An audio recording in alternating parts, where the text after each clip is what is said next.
जइहे तू पवित्र गे छौड़ी पूजा पाठ करा के। हो जइहे तू पवित्र गे छौड़ी पूजा पाठ करा के। शादी से पहले ससुर जइहे गंगा छौड़ी नहा के। शादी से पहले ससुर जइहे गंगा छौड़ी नहा के। हम ही तोहर चीज जुठलियो गरबा अपन बोला के। हम ही तोहर चीज जुठलियो गरबा अपन बोला के। शादी से पहले ससुर जइहे नहा के। शादी से पहले ससुर जइहे गंगा छौड़ी नहा के।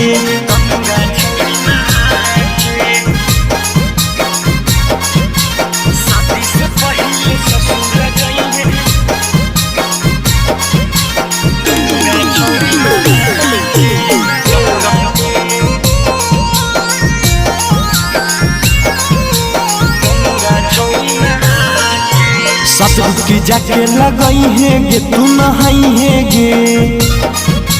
केकरो से नहीं बताई है गे नहीं लजई है गे। हे गे सुनना ससुर की जाके लगई है गे तू नहाई है गे। केकरो से नहीं बताई है गे नहीं लजई है गे। गर्दन में ओह टटका पहिनी है भगत से कोनो पढ़ा के। गर्दन में ओह टटका पहिनी है भगत से कोनो पढ़ा के। शादी से पहले ससुर जइहे नहा के। शादी से पहले ससुर जइहे गंगा छौड़ी नहा के।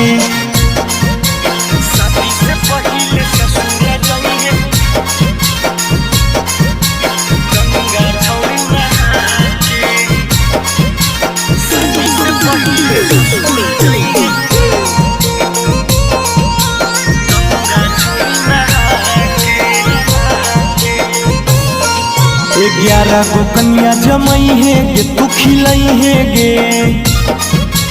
दान दक्षिणा भरपूर करे है गे नहीं डरी है गे। समझनी गे 11 गो कन्या जमई है गे तू खिलई है गे। दान दक्षिणा भरपूर करी है गे नहीं डरी है गे। आर्यन अखिल सदम जमरल कौरा सुता के। से खड़नी संता जमरल कौरा सुता के। शादी से पहले ससुर जइहे नहा के। शादी से पहले ससुर जइहे गंगा छौड़ी नहा के। नहा लिए गे।